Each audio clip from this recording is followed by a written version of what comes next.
are so thrilled to have you here at Pittsburgh Ballet Theater, and we are so excited to be presenting the U.S. premiere of your ballet, Cinderella. It's just such an honor for us to be the first company in the United States to perform your ballet. Can you tell us just a little bit about how this came about? You were a principal dancer, and all of a sudden you were choreographing a full-length ballet. How did that happen? Well, first of all, it's an honour to be here. It's nice to be chatting today.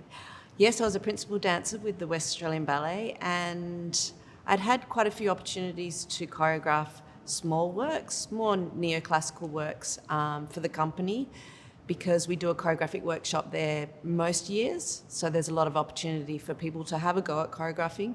But I knew from a very young age that I loved to choreograph, because I would hear a piece of music and I was just making up steps in my head the whole time, about from the age of 10, 11, 12. I was always doing that in car parks, anywhere I could. So it was something that I was already passionate about. And my artistic director at the time, Ivan Cavallari, was meant to choreograph a Cinderella, but due to personal reasons, he wasn't unable to. So he just went, "Jayne, would you like to choreograph Cinderella?" And I said, yes, of course I would, even without really thinking about it. It's a story that I know and love, and I knew the music quite well because we'd done versions of the ballet in the company before. So I felt confident that because I loved putting steps to music, I could give this a go. And it was just something that I didn't think too much about before. I just said yes. And I'm so glad I did. Well, there are so many Cinderella stories out there. It's an ancient folk tale, maybe 1,000 years old or a couple thousand years old at this point. And obviously there are well-known Cinderella versions, both ballet and movies and things like that. How did you start? How did you begin the process of your own Cinderella?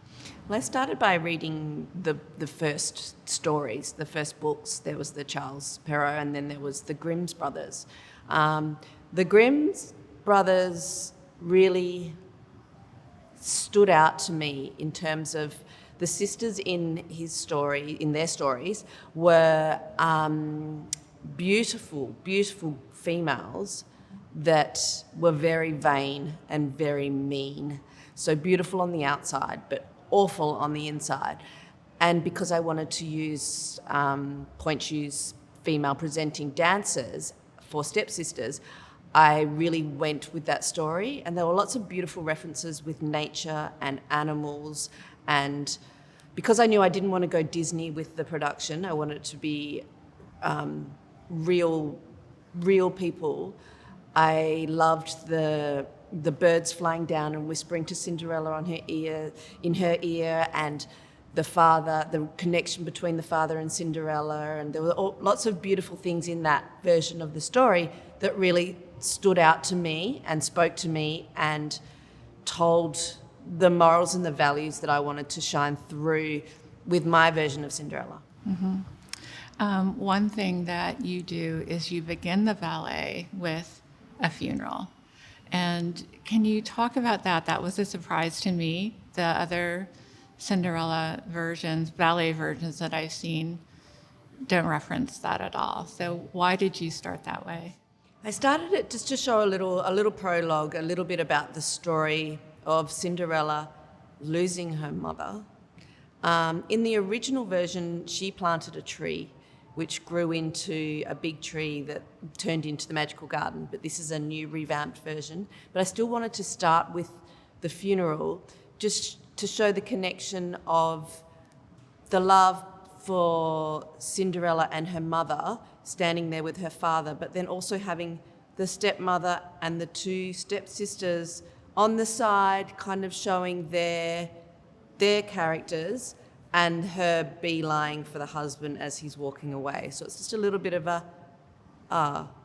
this is what's going on here. The sorrow and the loss that Cinderella feels for her mother, turning into her life, revolving into a grown-up Cinderella. So that's one thing that I have not seen in other ballet versions, the the context of the mother, really.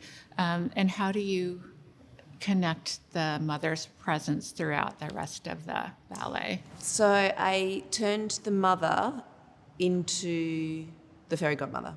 So Cinderella's, and I show that through a flashback scene where Cinderella, the older Cinderella, is dreaming of a time in her life, and a young Cinderella and her mother comes through, and it's portrayed by the same dancer who then turns into the fairy godmother. So it's connected through flashbacks and through use of gestures as well, that the mother tells the little Cinderella, and that comes through the whole ballet, which are the birds. So talk about the birds a little bit. Who are they? That was also a surprise when I watched the video. What do they represent in the They ballet? represent faith, hope, charity, and love, which are all really important values and morals for me as a person. And also, I remember when I was little, my mum gave me a pendant with faith, hope, and charity on it, and I wore it around everywhere. So there was the connection with that, and because I was making the stepsisters females, I wanted to give more roles to lots of people in the company. So I then made them flat shoes, which is, so it's sharing out the roles. But to be honest, now they could be danced by any gender, but they're the birds that. So the birds come into the magical garden, and when Cinderella's little, her pets are the birds in the cage, and she plays with these birds, and her mother talks to her about faith, hope, charity, and love, and to always have those things in your life, and to be a really good person. And then they are what help Cinderella go to the ball. And so talk about the transition to the magical garden. So Cinderella has been with the stepmother and stepsisters, and she's not able to go to the ball. She's very, very sad. And so the fairy godmother again appears to her. And so then what happens? So the stage turns into like a magical garden. So fairy godmother guides her into this garden where the birds are, and they all dance for Cinderella. And then they help her go to the ball. And there are amazing characters in the magical garden, and also amazing costumes throughout this ballet. The birds, the unicorns. Talk a little bit about. Yeah, I was really happy with that. So when I first choreographed the ballet, it was set in a specific time and place. So it was in the 30s, and the costuming was all, and all the sets were all very driven by the time period. Where this production that was presented in Montreal last year with new sets and new costumes, it's no time or place, so it really could be anywhere or any time in the world, and it has a slight little futuristic kind of sense to it. And the magical garden where the nymphs and the unicorns are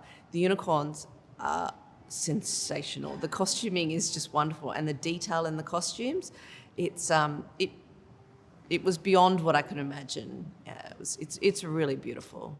It really is gorgeous. I think I read in the ball scene there are the gold panels on the side, and I think I read that when it was being created in Montreal, that they used up all of the gold leaf, made with gold leaf, all of the gold leaf in town, and so there was no more. There was no more left. No. Yeah, when I was going to watch the sets being built and watching the process of doing the gold leaf, and the craftsmanship in the production is second to none. It's so beautiful. What did you give? What kind of instruction did you give the costume designer? Not much, to be honest. I'm really one that puts trust in. I put trust in Yvonne, and Yvonne chose the costume and the set designer. And we had some Zoom meetings, and there were toing and froing and talking about what was important to me. But then I really just said, it's yours. I believe I don't like to hold a tight rein over people, because I feel that it hinders productivity and creativity. So I kind of let them go, and it worked out really well. So let's talk a little bit about the dancing. When you are storytelling as a choreographer and you don't have words to work with, how do you create a story with your choreography, and what kind of dancing are we going to see? Are we looking at contemporary, classical? What are you? It's very classical production. I really wanted to make a production that anyone could come and see. So I wasn't interested in doing a new modern take on the story. I wanted it to be accessible for 3-year-olds to 103-year-olds. I really wanted it to be a family affair.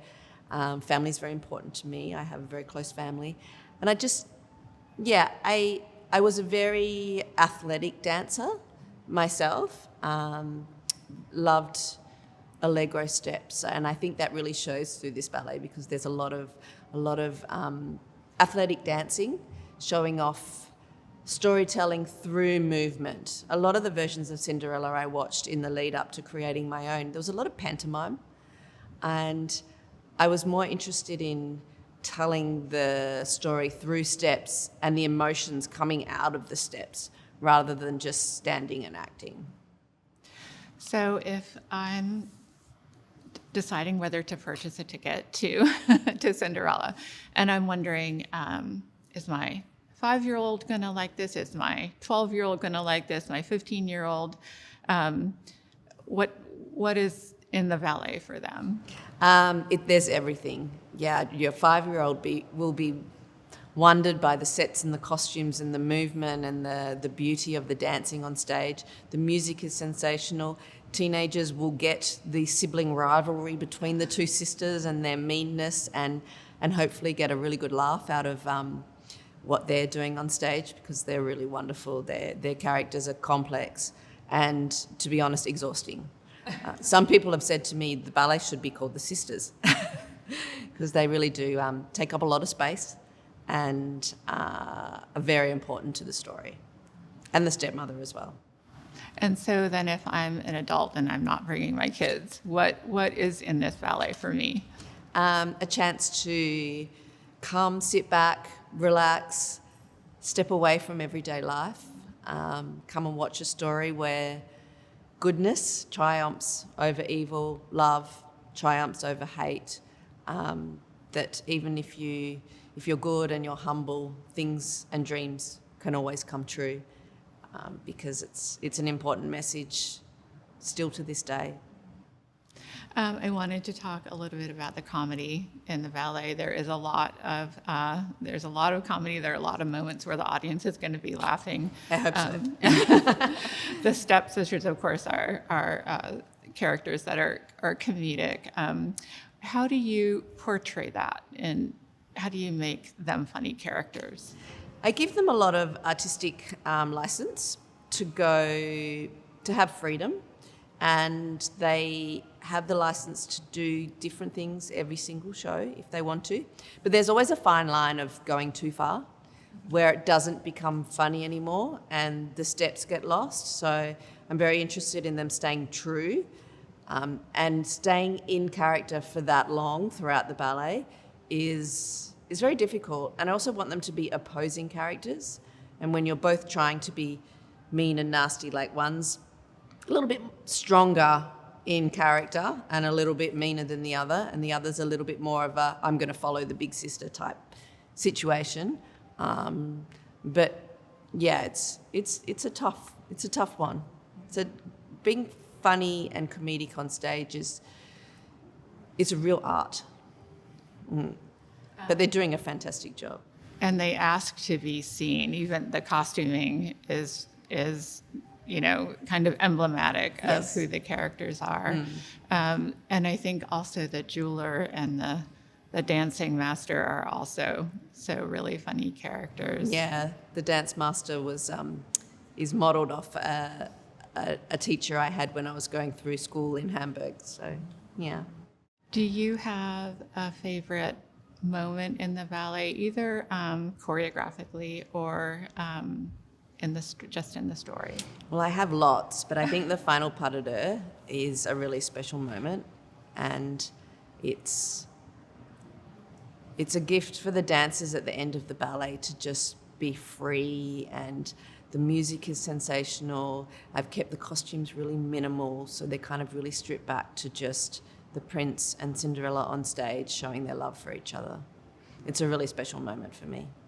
Well, I think that's a beautiful place to end it. Thank you again so much, Jayne, for talking with us this morning, and we can't wait to see Cinderella on stage. Thank you so much for having me, Lisa. Thank you.